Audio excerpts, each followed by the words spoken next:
Hello students, welcome to our new chapter that is chemical kinetics. Chemical kinetics में सबसे पहले हम लोग को ये देखना केमिकल काइनेटिक्स का मतलब क्या होता है। केमिस्ट्री की वह ब्रांच जिसमें हम रिएक्शंस के रेट्स को स्टडी करते हैं उसे हम बोलते हैं केमिकल काइनेटिक्स, ठीक है ना। रेट ऑफ रिएक्शन, जब हम रेट ऑफ रिएक्शन को स्टडी करते हैं तो रेट ऑफ रिएक्शन से पहले हमें यहाँ पर ये समझना है कि रिएक्शन क्या होती है, व्हाट इज़ रिएक्शन। तो रिएक्शन को समझने के लिए इतनी जरा सी बात कि change in concentration of reactant और प्रोडक्ट, रिएक्टेंट या प्रोडक्ट के कंसंट्रेशन या दोनों के कंसंट्रेशन के चेंज को हम बोलते हैं कि हाँ भाई रिएक्शन हो रही है। अगर हमारा रिएक्टेंट या प्रोडक्ट का कंसंट्रेशन ही चेंज नहीं होगा तो हम क्या कहेंगे, रिएक्शन नहीं हो रही है। बिल्कुल सीधी सिंपल बात है। और अगर इनका कंसंट्रेशन चेंज हो रहा है, भाई एक रिएक्टेंट लाकर मैंने रख दिया, मैं 2 दिन बाद 4 दिन बाद आकर चेक करता हूँ और देखता हूँ कि उसका कंसंट्रेशन में कोई चेंज ही नहीं है, यानी उसके अमाउंट में कोई भी चेंज नहीं है, तो मैं ये कहूँगा रिएक्शन नहीं हुई है।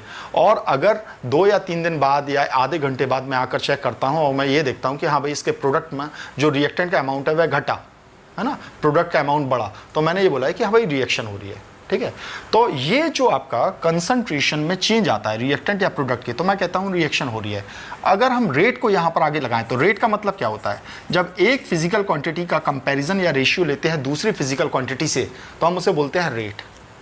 रेट में ज़रूरी नहीं है हर बार टाइम ही हो। जैसे अगर हम किसी सामान को लेने जाते हैं बाजार से, तो अगर हम सामान को बाजार से लेने जाते हैं तो हम क्या करते हैं, जैसे हम आलू लेने गए तो हम लोग ये बोलेंगे भाई आलू का क्या रेट है, तो वहाँ क्या होता है, उसका वजन यानी उसका वेट और पैसा, पैसा एक जो आपका मनी होता है वो भी आपका एक क्या होता है, एक फिजिकल क्वांटिटी है। तो आप इन दोनों का कंपैरिजन करते हो तो आप उसका रेट बता देते हो कि हाँ भाई ये उसका रेट है। तो बिल्कुल ऐसे ही रेट ऑफ रिएक्शन में अगर हम बात करेंगे तो अगर हम यहाँ पर रेट लगा देते हैं रेट ऑफ रिएक्शन, तो हमें करना इतना सा है कि ये change in concentration of reactant और प्रोडक्ट हो रहा है, ये चेंज होने में कितना टाइम लग रहा है, time taken for this change, time taken for this change, ये जो चेंज हो रहा है इसमें कितना टाइम लग रहा है, तो यही आपकी बन जाती है रेट ऑफ रिएक्शन। ये आपकी बन जाती है रेट ऑफ रिएक्शन बन जाता है, ठीक है। अब जो रेट ऑफ रिएक्शन होता है, ये रेट ऑफ रिएक्शन हमारी बेसिकली 3 टाइप की रिएक्शंस होती हैं। एक होती है वेरी फास्ट रिएक्शन या simply fast reaction. Fast reaction कौन सी होती हैं, जितनी भी आपकी आयनिक रिएक्शंस होती हैं ये बहुत फास्ट होती हैं। जैसे सपोज हमने सिल्वर नाइट्रेट का सॉल्यूशन लिया, सिल्वर नाइट्रेट, ये नाइट्रेट है, ये वाटर में सॉल्युबल होता है, तो हमने सिल्वर नाइट्रेट का सॉल्यूशन लिया तो इसमें ये अपने अपने आइंस में टूट जाएगा। और इसके अंदर NaCl का सॉल्यूशन हमने डाल दिया, NaCl का, तो NaCl का सॉल्यूशन डाला यानी NaCl को हमने पानी के अंदर घोला तो ये भी अपने आइंस में टूट जाएगा। ये आइंस तुरंत एक दूसरे के साथ में एक्सचेंज हो जाएंगे, AgCl के साथ में लगेगा, एक वाइट PPT बन के नीचे सेटल डाउन हो जाएगा और NaNO3 का फॉर्मेशन होगा। ये रिएक्शन इतनी फास्ट होगी कि आपका with in a fraction of time आपकी ये रिएक्शन कंप्लीट हो जाएगी। तो क्या इसके रेट को हम स्टडी कर सकते हैं? आंसर है नहीं, इसके रेट को हम कभी भी स्टडी नहीं कर सकते। तो जो फास्ट रिएक्शन होती है उसके रेट्स को स्टडी हम नहीं कर सकते हैं। एक होती है वेरी स्लो रिएक्शन में कौन सा आता है, जैसे फर्मेंटेशन ऑफ ईस्ट,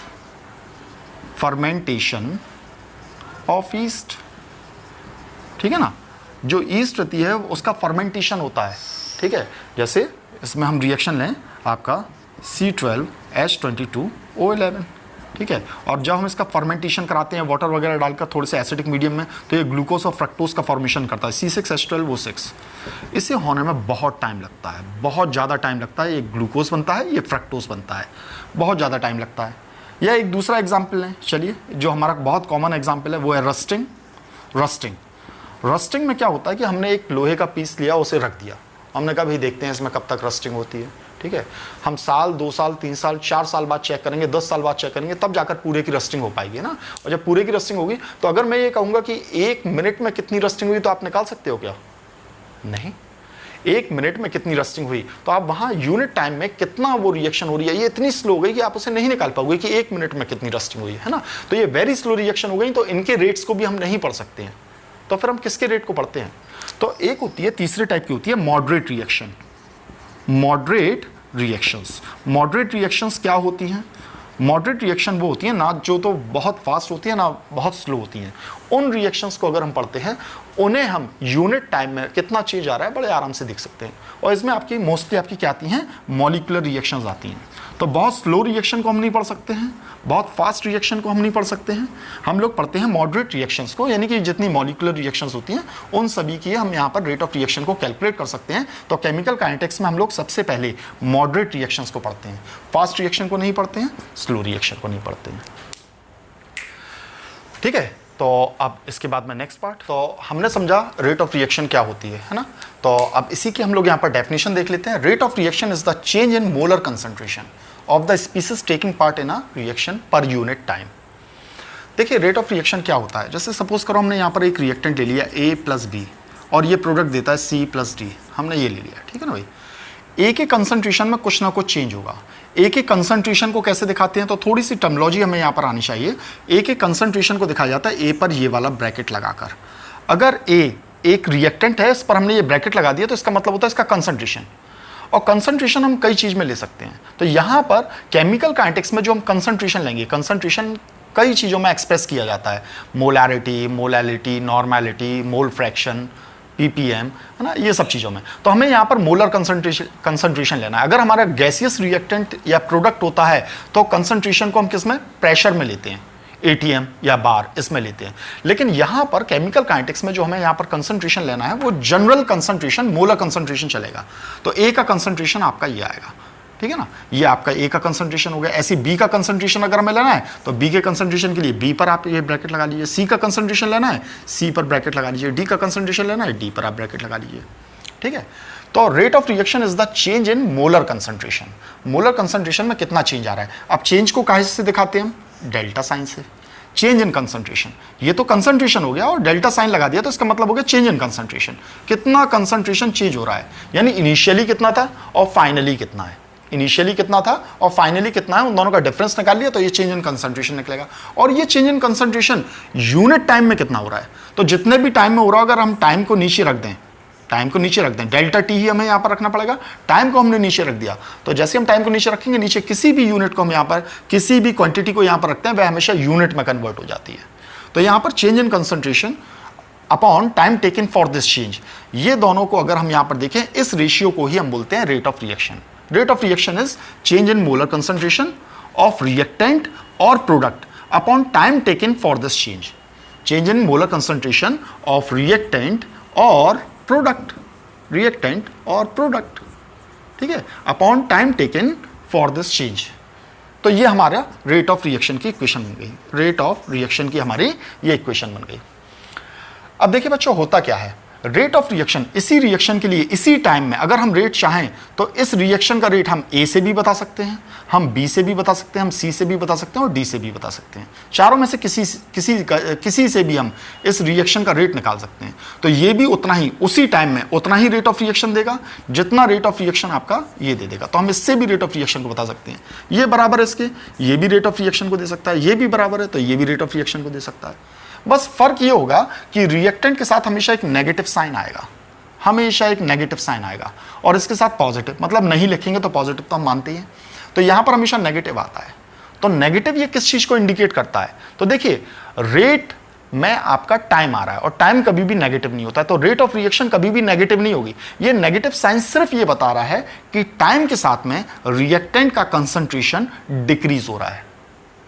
भाई कभी भी अगर रिएक्शन होती है तो रिएक्टेंट का ही कंसंट्रेशन डिक्रीज होता है ना, रिएक्टेंट कम होता जाता है, उससे ही तो प्रोडक्ट का फॉर्मेशन होता है। ये कहाँ, ये कहीं आसमान से थोड़ी ना टपकेगा, ये यहीं से तो आएगा। तो अगर ये प्रोडक्ट रिएक्टेंट में से आ रहा है तो मतलब रिएक्टेंट टाइम के साथ कम हो रहा है और प्रोडक्ट का अमाउंट बढ़ता जा रहा है ना। तो इनिशियली आपका ये ज़्यादा था, इनिशियली रिएक्टेंट ज़्यादा था, एक T1 टाइम था, इस पर आपका ए को मान लीजिए कि ए आपका 100 ग्राम था। अब T2 टाइम पर अब मान लिया आपने ए आपका 75 हो गया, तो अब कितना आपका, तो ये देखो ये कम हो गया ना, ये 25 इसमें से आपका डिक्रीज हो गया। तो चेंज इन कंसंट्रेशन कितने का है, 25 का, लेकिन -25 कम हुआ है, ये कम हुआ है इसलिए -25। तो नेगेटिव साइन ये बता रहा है कि टाइम के साथ में इसका कंसंट्रेशन डिक्रीज होता है, इस चीज को बता रहा है, ठीक है। तो ये इस तरीके से हम रेट ऑफ रिएक्शन को एक्सप्रेस करते हैं। इसमें एक चीज और हो जाती है, अगर इसके आगे कोई स्टिचोमेट्रिक कोफिशिएंट लगा रहता है, कोई स्टिचोमेट्रिक कोफिशिएंट, स्टिचोमेट्रिक कोफिशिएंट का मतलब क्या होता है, जो भी आगे नंबर लगे रहते हैं। जैसे आपने ये देखा होगा N2 plus 3H2 gives 2NH3। Haber's process से हम अमोनिया का फॉर्मेशन करते हैं। ये एक रिएक्शन है। इस रिएक्शन में आप देख रहे हैं इसके आगे 3 लगा है, इसके आगे कुछ भी नहीं लगा है, तो हम 1 अपने आप ही मान लेते हैं कि हाँ भाई यहाँ पर 1 है। तो अगर इसके लिए अगर आपको रेट ऑफ रिएक्शन का एक्सप्रेशन लिखने के लिए कह दिया जाए तो रेट ऑफ रिएक्शन को आप कैसे लिखेंगे? तो आप लिखेंगे माइनस, जब कुछ भी नहीं लगा है तो 1 मान लिया हमने, डेल्टा N2 का कंसंट्रेशन, N2 कितना है, कितना चेंज आया उसमें, upon delta T is equals to, ये बराबर होगा किसके, माइनस, अब देखिए जो स्टीचियोमेट्रिक कोफिशिएंट लगा रहता है उसे हमेशा हम अपॉन में लिखते हैं, 1/3 ऑफ डेल्टा H2 मतलब हाइड्रोजन का concentration upon time taken for this change is equals to 1/2, ये हो जाएगा डेल्टा NH3 का कंसंट्रेशन, अमोनिया का concentration upon time taken for this change. तो ये आपका इसका रेट एक्सप्रेशन बना, ये आपका इसका रेट एक्सप्रेशन बना है, ठीक है ना। तो जो भी स्टीचियोमेट्रिक कोफिशिएंट होते हैं वो हमेशा अपॉन में आ जाते हैं, वो हमेशा कहाँ आ जाते हैं, वो हमेशा अपॉन में आ जाते हैं, ठीक है, इस तरीके से। तो इस तरीके से हम रेट को एक्सप्रेस करते हैं। अब जो हमारी रेट ऑफ रिएक्शन होती है ये भी बेसिकली 2 टाइप की होती है। कौन कौन सी 2 टाइप होती हैं? इसे एक्सप्रेस 2 टाइप से किया जाता है, या रेट ऑफ रिएक्शन 2 टाइप की होती है। एक होती है एवरेज रेट ऑफ रिएक्शन और एक होती है इंस्टेंटेनियस रेट ऑफ रिएक्शन। तो अब नेक्स्ट टॉपिक हम लोग इसके बाद में ये करने जा रहे हैं, ठीक है, average rate of reaction and instantaneous rate of reaction. तो एवरेज रेट ऑफ रिएक्शन हमें ज़रूरत क्यों पड़ती है? एवरेज अगर हमारे पास में है तो इंस्टेंटेनियस की ज़रूरत क्यों है, और इंस्टेंटेनियस है तो एवरेज की ज़रूरत क्यों है, ठीक है। तो मेरा एक जनरल सा क्वेश्चन है, जरा आप लोग सोच कर देखिएगा। अगर हमारी एक रिएक्शन हो रही है, आप लोग खुद सोच कर देखिएगा, हमारी एक रिएक्शन हो रही है, तो क्या किसी 2 टाइम पर रिएक्शन का रेट क्या सिमिलर हो सकता है? रिएक्शन का रेट क्या सिमिलर हो सकता है? देखिए भाई, अगर एक रिएक्शन हो रही है तो किसी भी 2 टाइम पर अगर हम कोई एक्सटर्नल फैक्टर नहीं कर रहे हैं, टेम्परेचर नहीं बढ़ा रहे हैं, सारी कंडीशंस को सेम रखे हैं, मोलर कंसंट्रेशन नहीं बढ़ा रहे हैं, कुछ भी नहीं, एक सिंपल सा हमने एक रिएक्टेंट लिया और रिएक्टेंट हमने डाला रहने दिया और रिएक्शन हो रही है, ठीक है। तो कभी भी 2 टाइम पर रिएक्शन का रेट, याद रखना, कभी भी बराबर नहीं होगा। कभी भी 2 टाइम पर रेट ऑफ रिएक्शन बराबर नहीं होगा। टाइम के साथ में रिएक्शन का रेट हमेशा घटता जाएगा, घटता जाएगा, घटता जाएगा, घटता जाएगा, एक स्पेशल टाइप की रिएक्शन को अगर छोड़ दिया जाए, ठीक है ना। तो हमेशा इसका जो रेट रहता है वो 0 ऑर्डर रिएक्शन होती है, उसे छोड़ दिया जाए, वो अभी हम आगे समझेंगे कि 0 ऑर्डर रिएक्शन क्या होती है, ठीक है ना। तो इसका रेट हमेशा क्या होता जाता है, घटता जाता है, घटता जाता है, घटता जाता है, घटता जाता है, ठीक है ना।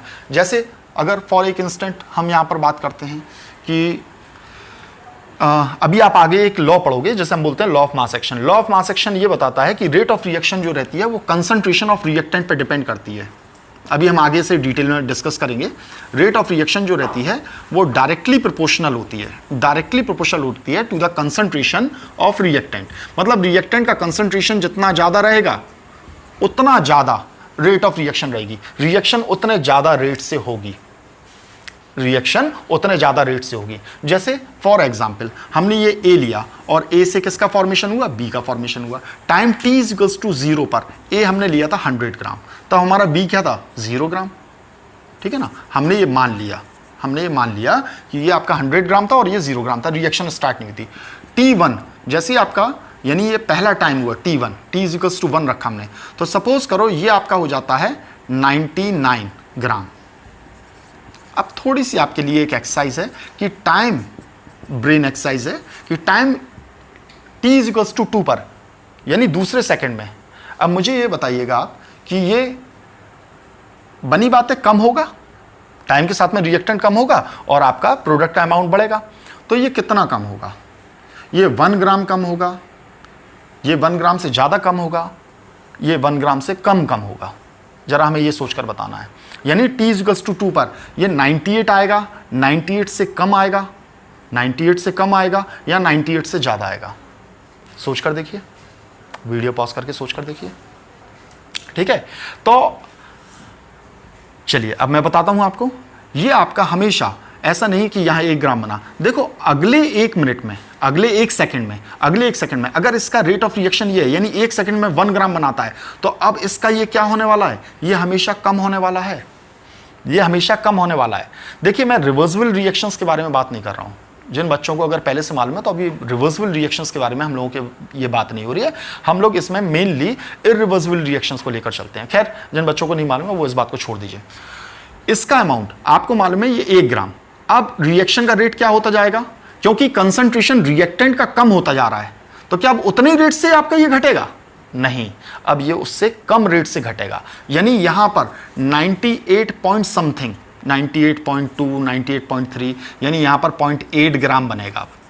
अब ये कम बनेगा, क्योंकि हर बार ये क्या होता जा रहा है, ये कम होता जा रहा है, ये कम होता जा रहा है, तो कंसंट्रेशन ऑफ रिएक्टेंट कम होता जा रहा है, तो रेट ऑफ रिएक्शन भी आपकी कम होती जाएगी। तो अब सोचना यह है, क्या हर एक इंस्टेंट पर रेट ऑफ रिएक्शन सिमिलर रहेगी?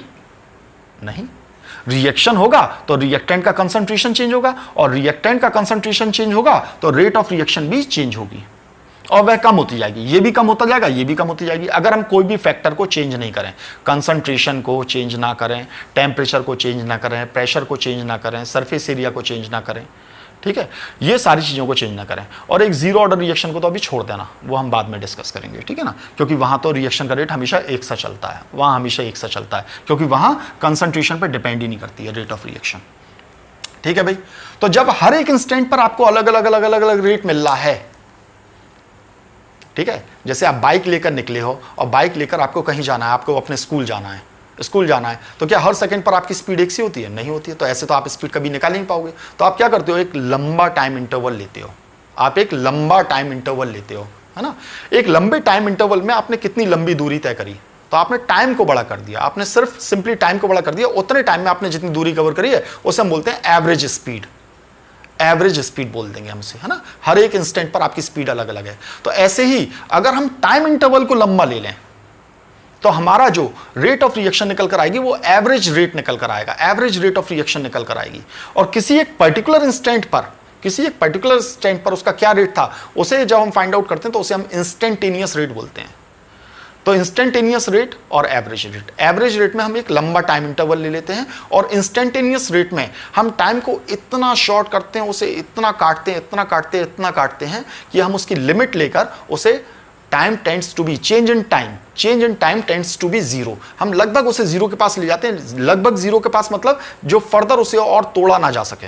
उस टाइम पर जो रेट निकल कर आएगा वो इंस्टेंटेनियस रेट होगा।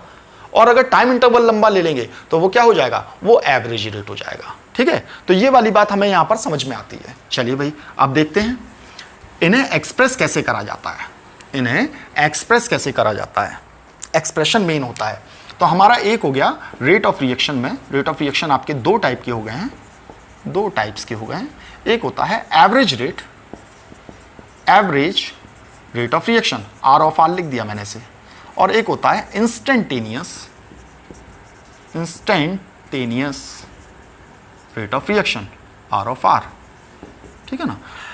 देखिए अगर एक रिएक्शन हम यहां पर लिखते हैं, जैसे सपोज करो मैंने यहां पर लिख दिया वही ए, स्टिचोमेट्रिक कोफिशिएंट ए है, बी के बी मोल्स हैं, सी के सी मोल्स हैं, प्रोडक्ट बनता है सी के सी मोल्स हैं, और डी के डी मोल्स बने आपके, ठीक है ना। तो यहां पर अगर इन दोनों का एक्सप्रेशन हमें लिखना है तो हम कैसे लिखेंगे, बिल्कुल सीधी सिंपल बात है। Rate of reaction is equals to, यहां पर 1 बाई स्टिचोमेट्रिक कोफिशिएंट ए है, ये लगा दिया, इसके आगे माइनस लगाना पड़ेगा क्योंकि ये रिएक्टेंट है। Change in concentration of A, जो अभी मैंने तरीका बताया था बिल्कुल वैसे ही, upon delta T is equals to 1 by B minus का डेल्टा बी का concentration upon delta T. C के लिए अगर हम लिखेंगे बिल्कुल ऐसे ही लिखते जाएंगे, 1 बाई सी, कोई माइनस साइन नहीं लगाएंगे, change in concentration of C upon delta T. और डी के लिए अगर हमें लिखना होगा तो 1 by D, change in concentration of D upon delta T. ये हमारा बन गया। तो ये एवरेज रेट ऑफ रिएक्शन का एक्सप्रेशन है। अब इंस्टेंटेनियस रेट को कैसे लिखा जाएगा, तो इसे लिखने के लिए सिंपल सी बात है, जो हमें करना है वो ये करना है, माइनस 1 बाई ए, स्टिचोमेट्रिक कोफिशिएंट ऐसे ही आएगा, बस हम यहां पर इसका क्या कर देंगे, D A by D T. हमने ये डिफरेंशिएशन कर दिया, इसका क्या कर दिया हमने, यहां पर ये इसका डिफरेंशिएशन कर दिया, डिफरेंशियल इक्वेशन हम यहां पर बना रहे हैं, डिफरेंशिएट कर दिया। और टाइम को हमने चेंज इन टाइम को, जो डेल्टा टी था उसे हमने टेंड्स टू जीरो या क्लोज टू जीरो कर दिया, delta T tends to zero, इसे क्लोज टू जीरो कर दिया, तो ये हमारा डी टी बन गया। बिल्कुल ऐसे बी के टर्म्स में भी लिख सकते हैं, 1 अपॉन बी, डी बी का कंसंट्रेशन के लिए तो वही लगाना पड़ेगा, अपॉन डी टी, बस डेल्टा नहीं आएगा, ठीक है ना। 1 अपॉन सी, डी सी का कंसंट्रेशन अपॉन डी टी, और ये हो गया 1 अपॉन डी, डी का कंसंट्रेशन अपॉन डी टी, ये आ गया आपका। तो ये आपका एक्सप्रेशन हो गया इंस्टेंटेनियस रेट का, और ये हो गया हमारा एवरेज रेट ऑफ रिएक्शन का। ठीक है, तो ये दो एक्सप्रेशन हमारे यहां पर बन गए। अब हम लोगों को एक चीज यहां पर और देखना है, यहां पर जो हम लोग रेट का एक्सप्रेशन लिखते हैं उसमें एक्चुअल में उसमें टर्मिनोलॉजी हम लोग क्या क्या यूज करते हैं। जैसे रेट का एक्सप्रेशन हमने सी रिएक्शन के लिए लिखा 1/2 माइनस, ये हो गया हमारा डेल्टा ए का एवरेज रेट ऑफ रिएक्शन ले रहे हैं हम, ठीक है। और ये हो गया हमारा चलिए डेल्टा बी का कंसंट्रेशन अपॉन डेल्टा टी, और ये हो गया सी का कंसंट्रेशन अपॉन डेल्टा टी, और ये हो गया 1/3 डेल्टा डी का कंसंट्रेशन अपॉन डेल्टा टी। ठीक है, अब देखिए बच्चों, बहुत इंपॉर्टेंट बात जो हमें यहाँ पर समझनी है, यहाँ पर इस एक्सप्रेशन में ये जो इतना पॉइंट आप देख रहे हो, जो मैंने ब्लू से यहाँ पर आपका ये कवर अप किया है, ठीक है ना, इतने पॉइंट को हम मालूम है हम लोग क्या कहते हैं, हम लोग इसे कहते हैं rate of disappearance, rate of disappearance,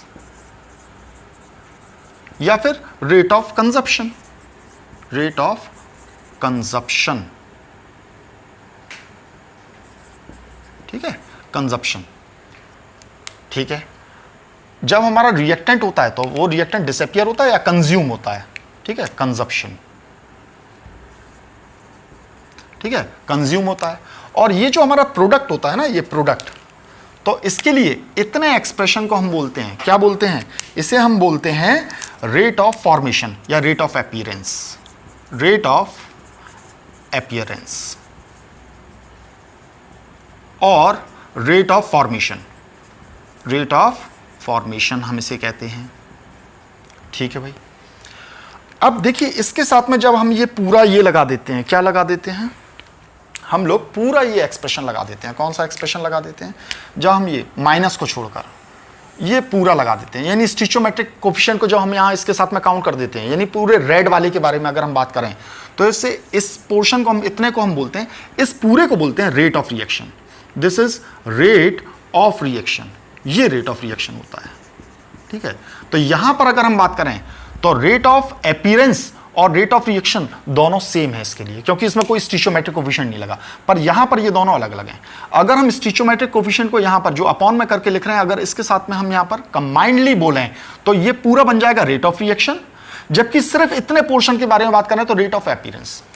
तो याद रखना कि अगर किसी एक का आपको दे रखा है, यहां पर कई बार ऐसे क्वेश्चंस आते हैं, ठीक है ना, जैसे आपको रेट ऑफ फॉर्मेशन आपको दे रखा है, किसका दे रखा है, सी का दे रखा है। सपोज करो एक क्वेश्चन हम लोग करके देख लेते हैं, rate of formation of C, formation of C, C के फॉर्मेशन का रेट कितना होता है, उन्होंने बोल दिया 2 × 10⁻³ ये होता है। इसकी जो भी फर्दर यूनिट हो, अभी हम लोग यूनिट के बारे में भी बात करेंगे, इतना होता है। ठीक है, m/s बोल दिया, m/s। तो वो आपसे इसमें ये पूछ सकता है कि रेट ऑफ रिएक्शन बताइए, रेट ऑफ रिएक्शन बताइए, या फिर वो आपसे ये कह सकता है और rate of appearance, rate of appearance of D बताइए। ठीक है, या रेट ऑफ कंजप्शन, या आपसे बोल सकता है rate of consumption, consumption of A बताइए। ठीक है भाई, तो यहां हमें मेन टर्मिनोलॉजी समझनी है कि वो पूछ क्या रहा है। अब देखो रेट ऑफ फॉर्मेशन ऑफ सी दे रखा है, या rate of formation of D दिया होता तो 1/3 ये पूरा नहीं दिया है, सिर्फ उसने इतना पोर्शन आपको दिया है, सिर्फ इतना पोर्शन दिया है। ठीक है, तो रेट ऑफ रिएक्शन निकालनी है। अगर मान लो सी की जगह मैं सी को डी कर दूं, मैं डी कर दूं, तो ये वैल्यू मालूम है काहे की दे रखी है, ये वैल्यू आपको ये ब्लू वाले पोर्शन की दे रखी है, सिर्फ इतने पोर्शन की। और रेट ऑफ रिएक्शन पूछा है तो बस इस वैल्यू में आपको 1/3 का मल्टीप्लाई करना पड़ेगा, तो आपका क्या निकल कर आएगा, रेट ऑफ रिएक्शन निकल कर आएगा। तब आपका क्या निकल कर आएगा, रेट ऑफ रिएक्शन निकल कर आएगा। और रेट ऑफ अपीयरेंस ऑफ सी अगर पूछ लिया उसने, सिर्फ इतनी सी बात उसने पूछी है, तो ये पूरा रेट ऑफ रिएक्शन के बराबर है, ये पूरा रेट ऑफ रिएक्शन के बराबर है, तो ये रेट ऑफ रिएक्शन के बराबर ही हो जाएगा। ठीक है ना, चलिए अब इसे हम सी ही मान लेते हैं, अभी फिलहाल हम सी मान लेते हैं। ये सी दिया, यानी उसने इसकी वैल्यू दी है और उसने ये पूछा है आपसे, इतना पोर्शन पूछा है, तो आप यहां क्या करोगे, यहां क्या करोगे, आप इसे करोगे delta C upon delta T is equals to क्या होता है, 1/3 delta D upon delta T. इसकी वैल्यू दे रखी है उसने, कितनी दे रखी है आपको, तो इसकी वैल्यू दे रखी है आपको 2 × 10⁻³ और ये वैल्यू पूछी है। तो जब ये वैल्यू पूछी है तो ये 3 यहां आकर मल्टीप्लाई हो जाएगा ना, ये हो जाएगा, तब जाकर इसकी वैल्यू निकलेगी, तब जाकर आपकी इसकी ये वैल्यू निकल ली है। ठीक है ना, इसे आप इसमें मल्टीप्लाई कर लोगे तब इसकी आपकी वैल्यू निकलेगी। ठीक है, तो आपको क्या निकालना है वो टर्मोलॉजी समझनी है। Rate of appearance of D अगर कहा है, फोकस करना बच्चों, सिर्फ इतना पूछा है। रेट ऑफ अपीयरेंस ऑफ सी का है, सिर्फ इतना पूछा है। हालांकि यहां तो रेट ऑफ रिएक्शन वो बराबर ही है। ठीक है ना, डेल्टा ए यानी रेट ऑफ डिसअपीयरेंस ऑफ ए और rate of formation of D के बीच में क्या रिलेशन हो जाएगा, क्या रिलेशन हो जाएगा, तो उसके लिए रिलेशन ये हो जाएगा कि ये इसका 3 यहां आ जाएगा। ठीक है, या अगर ये पूछा जाएगा तो इसका ये 2 यहां चला जाएगा, ये आपका इसका रिलेशन होता है। ठीक है ना,